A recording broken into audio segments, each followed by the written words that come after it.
আচ্ছা, তুমি কখনো পাগলা গারদে গেছো? দেখো দি পাগলে কি কয়। আরে না গেলে তোমাকে করতে কানলাম আমি। দেখছ আপু, ভাইয়া কি বলে? তোমার নাকি পাগলা গারদ থেকে আনছে। তার মানে কি আমাদের বাড়ি পাগলা গারদ? ঠিকই তো। কি বলো উল্টাপাল্টা? হ্যাঁ, কি বলতেছো? আমি কি পাগলা গারদে ছিলাম? আমাদের বাড়ি কি পাগলা গারদ? তুমি এখনো জানো না? আর তুমি তো পাগলই। তোমার বোনও পাগল, আবার তোমার 14 গোষ্ঠী পাগল। সব পাগলের জাত। কি? হ্যাঁ, তোমার তো একটা পাগলের গোষ্ঠী। কারা পাগলের গোষ্ঠী? আমরা পাগলের গোষ্ঠী? তোমরা পাগলের গোষ্ঠী। কি আমার বলাই ভুল হয়েছে? আমার এটা বলা উচিত হয় নাই যে তুমি কি কখনো পাগলা গারদে গেছো? আমি তো ভুলেই গেছিলাম যে তুমি পাগলা গারদেই বড় হয়েছো, কারণ তোমার গোষ্ঠী একটা পাগলের গোষ্ঠী। আবার অন্য মানুষে বলে যে পাগলের গোষ্ঠী আইছে, নিজে পাগল, তোমার 14 গোষ্ঠী পাগল, এই জন্য তো মানুষের পাগল মনে হয়। কত বড় সাহস! হ্যাঁ, বলে যে কি আমার পাগলা গারদ থেকে আনছে। আবার আমার গোষ্ঠীকে বলে আমরা কি পাগলের গোষ্ঠী। কে পাগল এটা তো দেখতেই আছি। তুমি পাগল। পাগল হইলে এতদিন ভালো থাকতা না, বুঝো নাই? তখন একদম দেখতা যে কি করতাম। তোমার কি মনে হয় আমি কি ভালো আছি? আমি তো পাগলের সঙ্গে থাকতে থাকতে আমি নিজেই পাগল হয়ে গেছি। শালা জীবনটা তছনছ হয়ে গেল। তাই নাকি? তাই? কে যে পাগল হইছে আর কে যে পাগল বানাইতেছে সেটাই তো বুঝতেছি না। একজন পাগলের নিয়ে বাঁচি না, আর একজন পাগলে এসে জুটছে। আমি কি করছি? আসলে কি জানো, তোমরা শুধু পাগল না, তোমরা ঝগড়ার জাত। হ্যাঁ, আমরা নাইলে মাইয়া মানুষ ঝগড়া করি, তুমি পোলা মানুষ হইয়া তোমার তো কিছুতে কিছু কম না। তুমি তো আরো মাইয়া মানুষের থেকে বেশি ঝগড়া করো। খুচ্চাইয়া ঝগড়া করো। আবার কয় আমরা পাগলের গোষ্ঠী, নিজে পাগলের গোষ্ঠী, নিজের 14 গোষ্ঠী পাগল, আবার মানুষরা বলে পাগল। কি ব্যাপার, তুমি এখানে বসে আছো? আরে ক্ষুধা লাগছে, খেতে দাও তো। তুমি তো জানোই যে আমার শরীরটা ভালো না। আজকে কেমনে কি রাঁধছি বলতে পারি না, তরকারিতে না অনেক লবণ হয়েছে। আরে এটা কোনো ব্যাপার না, তুমি একটা কাজ করো, তরকারির মধ্যে একটু পানি দাও, আবার জাল করো, একটু ঝোলটা বাড়াও, দেখো লবণটা ঠিক হয়ে গেছে। ঠিক আছে। এই মিম, শরীরটা অনেক বেশি খারাপ লাগতেছে। আচ্ছা আচ্ছা, তুমি একটা কাজ করো, তুমি রেস্ট নাও, আমি আসতেছি, একটু ডক্টরের সাথে কথা বলি। হ্যালো ডক্টর সাহেব, অনেকদিন ধরে আমার ওয়াইফের শরীর খারাপ। আপনি যতগুলো পরীক্ষা দিলেন সবগুলো তো করাইলাম, তা কি কোনো রোগ ধরা পড়লো? না, আপনার ওয়াইফের সব রিপোর্টই তো নর্মাল। আমার কি মনে হয় জানেন, তার ভিতরে কোনো একটা কথা তাকে কুড়ে কুড়ে খাচ্ছে। আপনি একটা কাজ করেন, আপনার ওয়াইফকে একটু টেক কেয়ার করেন আর তাকে পর্যাপ্ত পরিমাণ রেস্ট দেন, তারপর দেখেন ঠিক হয়ে যাবে।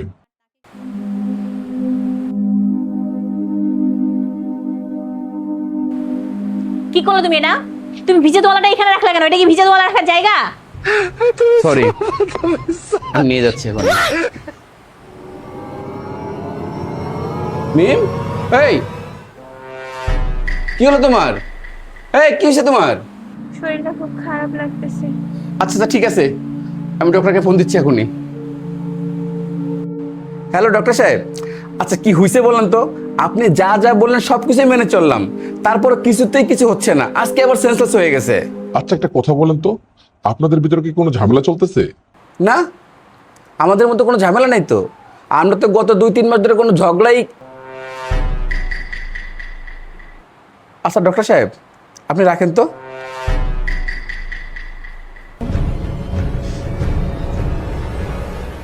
তুমি এটা কি করলা? কি করলাম? তুমি ভিজে তোয়ালাটা আবার এখানে রাখলা কেন? তো কি হয়েছে? কি হইছে মানে কি? 100 বার রাখবো। কি? হ্যাঁ, কি হয়েছে? কিছু হয় নাই? কি হয়েছে? মানে তুমি 100 বার রাখবা? অবশ্যই। তোমার যা খুশি তুমি তাই করবা? করবো। আমার কথার কোনো দাম নাই? কিসের দাম? আমি এখানে 100 বার তলে রাখবো, 1000 বার রাখবো, তোমার কি? তাই নাকি? হ্যাঁ। এ পাশে কে গুছায় রাখে? কে গুছায় রাখে? হ্যাঁ, আমি কষ্ট করে আমি গুছায় রাখি। তোমার যেখানে খুশি তুমি সেখানে মজা করে রাখবা? তুমি গোছা রাখো, তাতে কি হয়েছে? আমার ইচ্ছা আমি রাখবো, পারলে কিছু করো তুমি।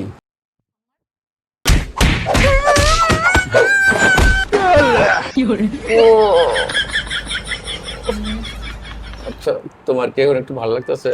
আরে ভালো লাগতেছে মানে কি? আমার তো এখন অনেক ভালো লাগতেছে। আমার তো মনেই হইতেছে না যে আমি কিছুদিন থেকে অসুস্থ ছিলাম।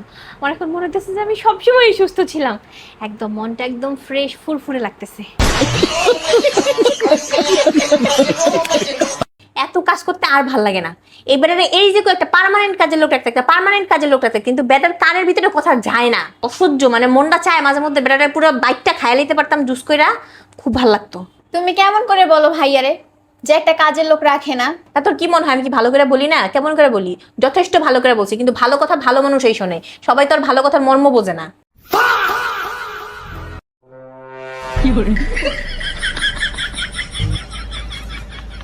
ও তোমরা এখানে?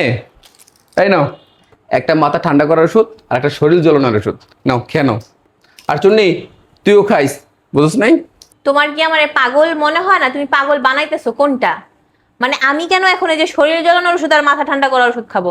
আমার তো শরীরও জ্বলতেছে না, আমার তো মাথাও গরম নাই, মাথা যথেষ্ট ঠান্ডা আছে। আপু ভাইয়া মনে হয় নিশ্চয়ই কোনো আকাম করছে, যে কারণে তোমার এই ওষুধগুলো আইনা দিছি। এটা তো আমার মাথায় আসে নাই। আমি তো এটা ভুলেই গেছিলাম যে তুমি কোনো আকাম কইরাই হয়তো আমার জন্য এই ওষুধগুলি আনছো, যাতে আমি মাথা না গরম করি। হ্যাঁ, কি করছো বলো তো? যে আকাম করছি তুমি যদি এটা জানো তাহলে তোমার শরীরও জ্বলবে, মাথাও গরম হবে। আর আমি কোনো আকাম করি নাই। মাঝে মধ্যে তোমার মাথা গরম হয় না, আর মাঝে মধ্যে তোমার অনেক ঘাম হয় না, এইটা ঘামটা শুধু শরীর জ্বলনের কারণে হয়। এই জন্য তোমার জন্য ওষুধ আনছি, খেয়ে নিও, সব ঠিক হয়ে যাবে। তাই নাকি? তোমার ভাব গতিতে তো তা মনে হইতেছে না। ওষুধটা খেয়ে নিও, বুঝছো? আমি যাই। আপু চলো তো দেখি কি আকাম করছে। কি এই পলিথিনের ভিতরে?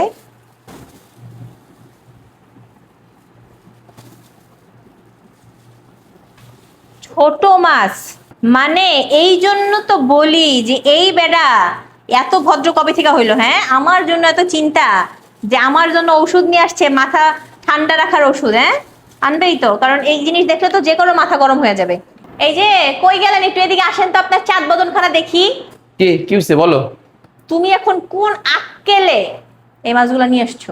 আরে শোনো, আমি গেছিলাম ঘুরতে, বিলাই বিল আছে না আমাদের কাছে, ওই বিলাই বিলে গেছিলাম। তো এত সুন্দর মাছ দেখে কে না নিবে বলো? পকেটে টাকা ছিল, নিয়ে আসলাম, ব্যাস শেষ। তুমি যদি কাটতে না পারো আমি কাটবো, ঠিক আছে? আর চুনি কাটবে। ওই যে বাম মাছ মনে মনে মনে করতেছে, আমি পারবো না। এই নাটক কোথা থেকে শিখছো তুমি? এই জন্যই আমি তোমাকে বলছিলাম ওষুধগুলো খেতে, যাতে এই গরমটা দেখা লাগতো না। তখন তো বুঝি নাই, এটা দেখার পর ঠিকই বুঝছি যে আপনি কবে থেকে আমার জন্য এত দরদি হইলেন। আমার জন্য এত দরদ আপনার উতলায় পড়লো, এত যখন দরদ উতলায় পড়ে আপনার, সারাদিন যখন বলি যে একটা পার্মানেন্ট কাজের লোক রাখেন, পার্মানেন্ট কাজের লোক রাখেন, তখন তো কথা কানের ভিতর দিয়ে ঢুকে না। আমার জন্য যদি এত দরদ হতো তাহলে তো রাখতেন ঠিকই, তাহলে তো আপনার জন্য এত কথা, আপনার সাথে আমার এত কথা বলার দরকার পড়তো না। তোমার জন্য না আমি ছোট মাছ খাওয়া বাদ দিয়ে দিয়েছি। তারপরে গেলাম একটু ঘুরতে, দেখলে পছন্দ হইলো। আর তুমি বেশি ছোট না, ট্যাংরা মাছ কাটতে পারবো, সমস্যা নাই, তোমার কাটা লাগবে না।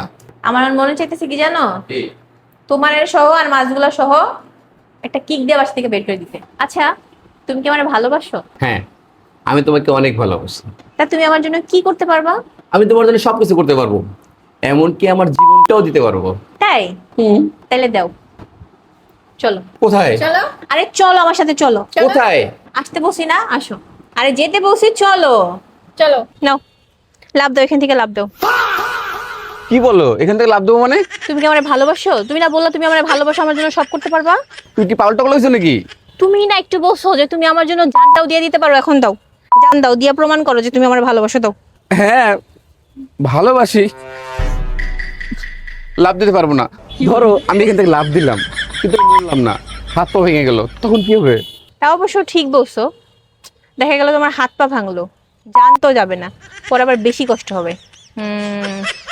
আচ্ছা থাক, আসো, এদিকে আসো। আচ্ছা নাও, তাহলে এটা খাও। কি এটা? এটা খাও, খেয়ে তুমি প্রমাণ করো যে তুমি আমাকে ভালোবাসো। তুমি না বলছো যে আমার জন্য তুমি জান দিয়ে দিবা? নাও, এটা খাইলে তোমার বেশি কষ্ট হবে না, তুমি অনায়াসে জান দিতে পারবা। ধরো। আরে আমি তো এটা কথার কথা বলছি, যেটা সব ছেলেরাই বলে। ও, কথার কথা বলছো? তার মানে তুমি আমাকে ভালোবাসো না? পাশে তো। বাসো? তাহলে খাও, কে প্রমাণ দাও। আমি কিভাবে বিশ্বাস করবো যে তুমি আমাকে ভালোবাসো? না, আমি জানতাম যে তুমি পারবা না, ঠিক আছে? আর আমি এটাও জানি যে তুমি আমাকে ভালোবাসো না, ঠিক আছে? তোমার সাথে আমার যা সম্পর্ক ছিল এখানেই শেষ। শোনো, ভালোবাসি। তা খাও। না, খাবা নাকি না? বাসি কিন্তু খাবো না। ভালোবাসার দরকার নেই। শোনো, আমি ভালোবাসি।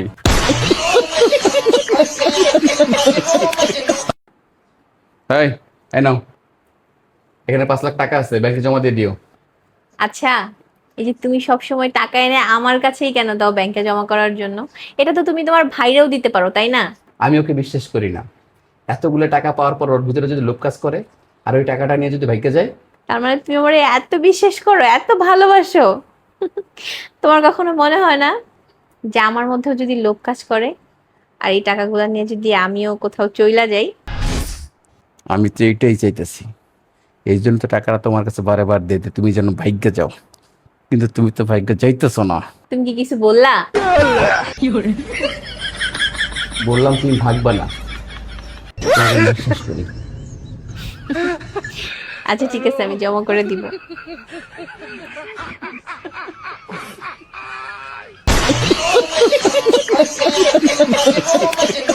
আলহামদুলিল্লাহ, সবার আগে আল্লাহ রাব্বুল আলামিনের দরবারে লাখো কোটি শুকরিয়া আদায় করছি। তার অশেষ রহমত আর দয়ায় আজ আমাদের জীবনের সবচেয়ে সুন্দর দিনগুলোর একটি। আসসালামু আলাইকুম এভরিওয়ান, আশা করি আপনারা সবাই অনেক বেশি ভালো আছেন। আমিও আছি আলহামদুলিল্লাহ অনেক ভালো। আজ প্রথমবারের মতো আমাদের ছোট্ট রাজপুত্র রাফিন সোনাকে নিয়ে আমরা বাসায় ফিরেছি। আর এই মুহূর্তটা শুধু আসলে একটা দিন না, এটা আমাদের জীবনের নতুন অধ্যায়ের একটা শুরু। আজকে যেহেতু আমার এবং আমার রাফিন সোনার প্রথমবারের মতো বাসায় ফেরা, মানে আমার রাফিন সোনার প্রথমবারের মতো বাসায় ফেরা, কিন্তু মা হিসেবে আমারও কিন্তু প্রথমবারের মতোই বাসায় ফেরা। তো সেই জন্য ওরা আসলে সবাই মিলে আমাদের জন্য ছোট্ট একটা সারপ্রাইজের আয়োজন করেছিল। সত্যি বলতে আমিও সারপ্রাইজড হয়েছিলাম, কারণ বাসায় যখন আমি আসলাম তখন আসলে আমার শরীরটা ততটাও ভালো না। কারণ যারা আসলে মা হয়েছেন, সিজারে হোক বা নর্মালে হোক, তারাই আসলে এই ফিলিংটা বুঝতে পারবেন যে মা হওয়ার পরে শরীরের কি একটা কন্ডিশন থাকে। তো সেম আমারও তেমনই কন্ডিশন ছিল, মানে আমি আসলে পুরোপুরি সুস্থ ছিলাম না। যদিও আসলে পুরোপুরি সুস্থ হতে অনেকদিন টাইম লাগে, সেটা সবার ক্ষেত্রেই লাগে, আমারও সেম। তারপরে বাসায় এসে যখন বাসাটাকে এত সুন্দর করে সাজানো গোছানো দেখেছি,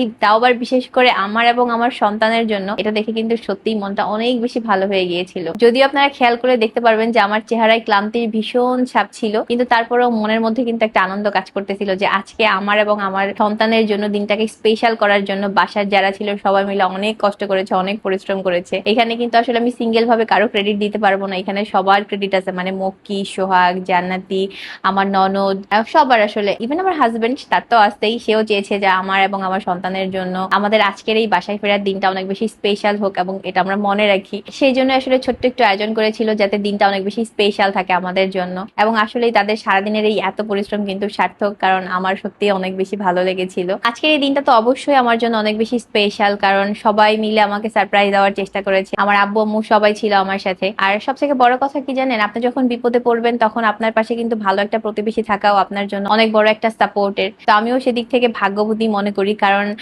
আমার পাশেও আমি সেরকম একজন প্রতিবেশীকে পেয়েছি। এই যে আমার ভাবি, যার কোলে মনে করেন আমার ছেলেটা ছিল, যার কোলে আপনারা দেখতে পাচ্ছেন আমার ছেলেটা ছিল, উনি কিন্তু আমাকে এই পুরা সময়টাতে অনেক বেশি সাপোর্ট দিয়েছে। উনি আমাকে অনেক শক্তি জুগিয়েছে। যেহেতু আমি ফার্স্ট টাইম মা হচ্ছি, আমার কোনো এক্সপিরিয়েন্স নাই, ভাবির যেহেতু 2টা বাচ্চা আছে, তো ভাবি আসলে জানে কিভাবে কি করতে হয়। তো ভাবি আসলে পুরোটা সময় আমাকে অনেক বেশি সাপোর্ট দিয়ে গেছে। থ্যাঙ্কস ভাবিকে। আর সেই সাথে থ্যাঙ্কস তোমাদেরকেও, তোমরা যারা সবাই মিলে আজকের এই দিনটাকে আমার জন্য স্পেশাল করার চেষ্টা করেছো।